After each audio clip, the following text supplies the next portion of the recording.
आप सभी का स्वागत है कल परसों तक न्यूज चैनल में। जी हां, आपने सही सुना, कल परसों तक सिर्फ और सिर्फ आपके लिए कल परसों की सभी ताज़ा खबरें।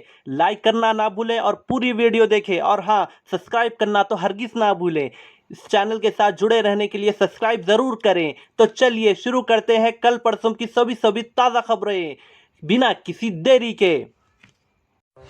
तो दोस्तों, आज हम फिर से आपके लिए लेकर आए हैं देश दुनिया की तमाम ताजा बड़ी खबरें। सबसे पहली बड़ी खबर में आपको बताएंगे दोस्तों कि कांग्रेस नेता ने ऑपरेशन सिंदूर को बताया बस एक दिखावा। बोले 3-4 विमान ऊपर से भेजे और मोदी ने वापस बुला लिए। पाकिस्तान में कुछ हुआ ही नहीं, ऑपरेशन सिंदूर को कांग्रेस नेता ने बताया फर्जी। मथुरा में हिरासत में लिए गए 90 बांग्लादेशी नागरिक ईंट भट्टे पर कर रहे थे काम, सभी को भेजा गया जेल। भारत पाकिस्तान युद्ध में पाकिस्तान का साथ देने पर तुर्की की कंपनी सेलेबी का काम मोदी सरकार ने भारत में किया बंद। अब तुर्की की कंपनी का काम इंडो थाई एयरपोर्ट सर्विसेज करेगी। सभी कर्मियों को भी किया जाएगा शिफ्ट। सोफिया कुरैशी पर अभद्र टिप्पणी करने वाले भाजपा के मंत्री को समाजवादी पार्टी ने जेल भेजने की मांग की। कर्नल सोफिया कुरैशी के समर्थन में उतरी समाजवादी पार्टी। भारत पाकिस्तान तनाव के बीच पाकिस्तान ने भारत को फिर से दी धमकी। बोले 18 तारीख के बाद अगर भारत ने सीज फायर का उल्लंघन किया तो पाकिस्तान करेगा कार्रवाई। तो दोस्तों, सभी खबरों को आपको एक एक कर बताने वाले हैं।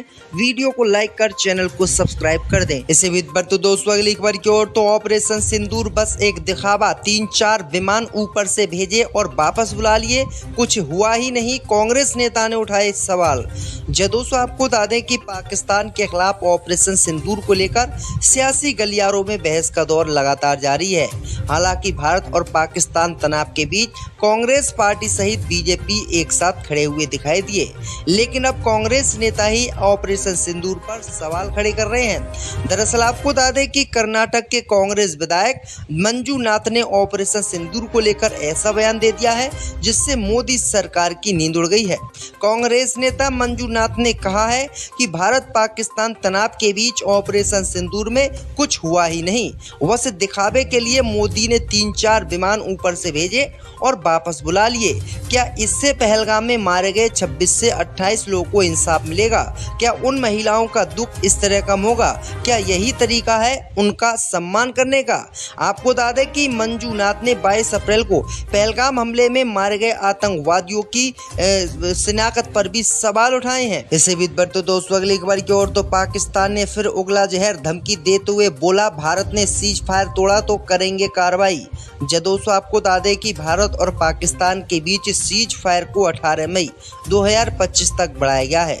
भारत ने पाकिस्तान को सख्त संदेश दिया कि अगर बात होगी तो आतंकवाद और पीओके के मुद्दे पर होगी। इस बीच पाकिस्तान ने एक बार फिर भारत को धमकी दी है। पाकिस्तान के विदेश मंत्रालय ने शुक्रवार को कहा कि अगर भारत ने फिर से आक्रमण किया तो हम जवाब देंगे। अगर मोदी सरकार ने सीज फायर का ईमानदारी से पालन किया तब तो ठीक है, अगर मोदी सरकार ने ठीक तरीके से सीज फायर का पालन नहीं किया और सीज फायर का उल्लंघन किया तो पाकिस्तान चुप नहीं बैठेगा, कार्रवाई करेगा। तो ये धमकी फिर से पाकिस्तान ने भारत को दी है। इससे भी बढ़ते दोस्तों अगली खबर की ओर। तो कर्नल सोफिया के सपोर्ट में उतरी समाजवादी पार्टी, भाजपा मंत्री को जेल भेजने की मांग उठाई। धर्म के नाम पर ना बटेंगे ना कटेंगे का दिया नारा। दोस्तों, आपको बता दें कि उत्तर प्रदेश की राजधानी लखनऊ में सपा और भाजपा के बीच होर्डिंग पोस्टर वॉर जारी है। सपा मुख्यालय के बाहर होर्डिंग में मध्य प्रदेश के भाजपा मंत्री विजय शाह पर निशाना साधा गया है। उनकी कर्नल सोफिया कुरैशी पर अभद्र टिप्पणी पर नाराजगी जताते हुए सपा नेता मोहम्मद अखलाक ने कहा कि भाजपा देश से माफी मांगे और शाह को जेल भेजे। भाजपा देश से माफी मांगे क्योंकि उसने ईमानदार भारतीय सेना में अधिकारी सोफिया कुरैशी को लेकर विवादित बयान दिया। समाजवादी पार्टी ने कहा कि सोफिया कुरैशी ने अपने धर्म से ऊपर उठकर भारत के लिए लड़ाई लड़ी और पाकिस्तान को सबक सिखाया, लेकिन भाजपा के नेता आतंकवादियों की सोफिया कुरैशी को बहन कह रहे हैं। ऐसे लोगों को जेल में होना चाहिए। तो ये बड़ी अपडेट आ रही दोस्तों की समाजवादी पार्टी खुलकर सोफिया कुरैशी के समर्थन में उतर आई है। इसी बीच बढ़ते दोस्तों अगली खबर की ओर तो मुंबई एयरपोर्ट पर तुर्की की कंपनी सेलेबी का काम अब इंडो थाई एयरपोर्ट सर्विसेज करेगी, सभी कर्मी भी होंगे शिफ्ट। जी दोस्तों आपको बता दें कि मुंबई एयरपोर्ट पर तुर्की की कंपनी सेलेबी का काम इंडो थाई एयरपोर्ट सर्विसेज करेगी। इस बात की जानकारी मुंबई एयरपोर्ट के प्रवक्ता ने एक प्रेस नोट जारी करते हुए आज दी है। प्रेस नोट में बताया गया है कि शुक्रवार को छत्रपति शिवाजी महाराज इंटरनेशनल एयरपोर्ट पर सेलेबी के काम को लेकर सभी एयरलाइनों के अधिकारियों के साथ एक मीटिंग की गई है। सेलेबी द्वारा एयरपोर्ट पर किए जाने वाले काम का मुद्दा जो है अब जो है दोस्तों थाई कंपनी संभालेगी। दरअसल आपको बता दें कि भारत पाकिस्तान युद्ध के दौरान तुर्की ने खुलकर पाकिस्तान का साथ दिया था। इसी बात से नाराज हुई मोदी सरकार ने अब तुर्की की कंपनी के काम को भारत में बंद कर दिया है। इससे बीच बढ़ते दोस्तों अगली खबर की ओर तो यूपी के मथुरा में हिरासत में लिए गए 90 बांग्लादेशी नागरिक ईंट भट्टे पर कर रहे थे मजदूरी। जी दोस्तों आपको बता दें कि यूपी के मथुरा में थाना नौझील पुलिस ने अवैध रूप से काम कर रहे ईंट भट्टे पर मजदूर के रूप में 90 बांग्लादेशी नागरिकों को हिरासत में लिया है और पूछताछ करने में जुटी हुई है। बड़ी संख्या में अवैध रूप से रह रहे बांग्लादेशियों पर शिकंजा कसने के साथ ही अन्य एजेंसियां भी पूछताछ में सक्रिय हो गई हैं। फिलहाल पुलिस ने इन लोगों के खिलाफ मुकदमा दर्ज कर जेल भेजने की कार्रवाई शुरू कर दी है और इनके भारत में एंट्री करने के नेटवर्क को खंगालना शुरू कर दिया है। तो ये बड़ी अपडेट आ रही है दोस्तों। बस दिखावे के लिए मोदी ने 3-4 विमान ऊपर से भेजे और वापस बुला लिए। क्या इससे पहलगाम में मारे गए 26 से 28 लोगों को इंसाफ मिलेगा? क्या उन महिलाओं का दुख इस तरह कम होगा? क्या यही तरीका है उनका सम्मान करने का? आपको बता दें कि मंजूनाथ ने 22 अप्रैल को पहलगाम हमले में मारे गए आतंकवादियों की शिनाख्त पर भी सवाल उठाए हैं। इसे भी बढ़ते दोस्तों अगली खबर की ओर तो पाकिस्तान ने फिर उगला जहर धमकी देते हुए बोला भारत ने सीज फायर तोड़ा तो करेंगे कार्रवाई। दोस्तों आपको बता दें कि भारत और पाकिस्तान के बीच सीज फायर को 18 मई 2025 तक बढ़ाया गया है। भारत ने पाकिस्तान को सख्त संदेश दिया कि अगर बात होगी तो आतंकवाद और POK के मुद्दे पर होगी। इस बीच पाकिस्तान ने एक बार फिर भारत को धमकी दी है। पाकिस्तान के विदेश मंत्रालय ने शुक्रवार को कहा कि अगर भारत ने फिर से आक्रमण किया तो हम जवाब देंगे। अगर मोदी सरकार ने सीज फायर का ईमानदारी से पालन किया तब तो ठीक है, अगर मोदी सरकार ने ठीक तरीके से सीज फायर का पालन नहीं किया और सीज फायर का उल्लंघन किया तो पाकिस्तान चुप नहीं बैठेगा, कार्रवाई करेगा। तो ये धमकी फिर से पाकिस्तान ने भारत को दी है। इससे भी बढ़ते दोस्तों अगली खबर की ओर तो कर्नल सोपिया के सपोर्ट में उतरी समाजवादी पार्टी भाजपा मंत्री को जेल भेजने की मांग उठाई।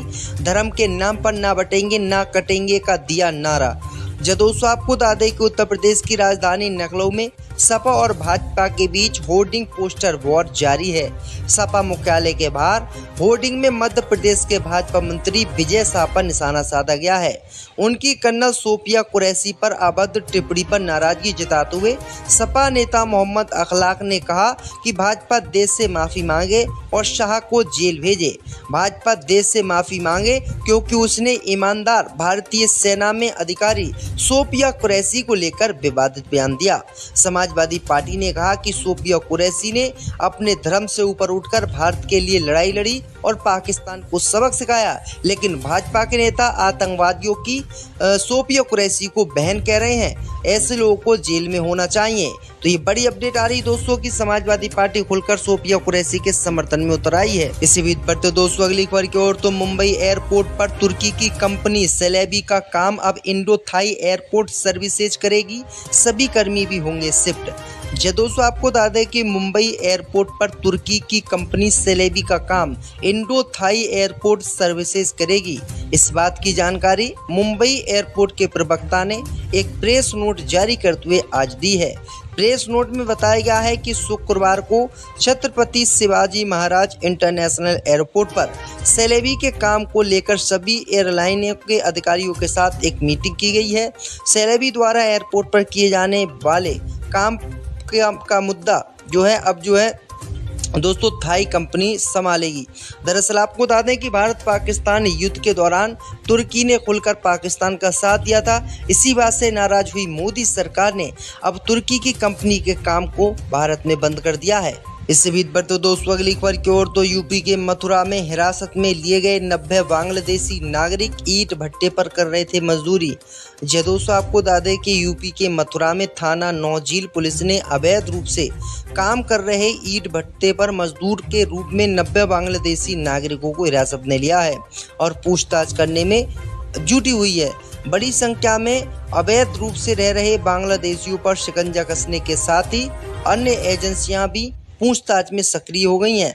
फिलहाल पुलिस ने इन लोगों के खिलाफ मुकदमा दर्ज कर जेल भेजने की कार्रवाई शुरू कर दी है और इनके भारत में एंट्री करने के नेटवर्क को खंगालना शुरू कर दिया है। तो ये बड़ी अपडेट आ रही है दोस्तों।